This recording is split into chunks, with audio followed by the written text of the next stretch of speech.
Channel 3 early warning weather. All right, some pretty well-timed running, given that today, of course, is cloudier and cooler, and by Saturday also looking pretty nice here across Connecticut with unseasonably cool temps. But in between, tomorrow certainly looking warmer and muggier with a chance for an isolated thunderstorm, but also much brighter than today. So currently, we're between 65 and 70 here in the 5 o'clock hour for many communities across our state.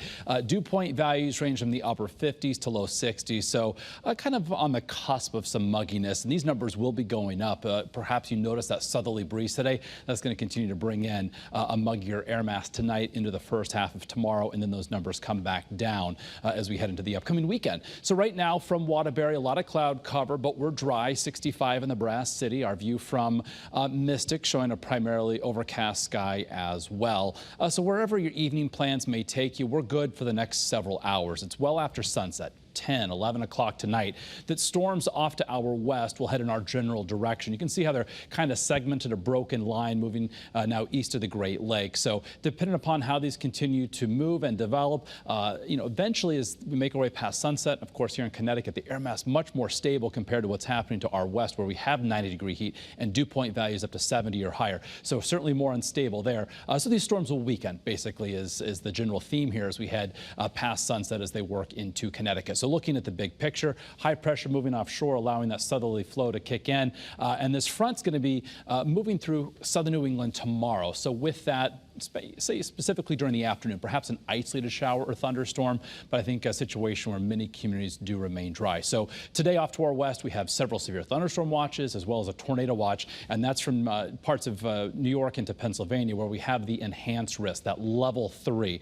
So this is the risk area for today. I'll show you tomorrow. Notice we don't have the slight, we don't have the enhanced. So again, an isolated chance for a thunderstorm, if one were to develop tomorrow, could produce some gusty wind as well as some hail.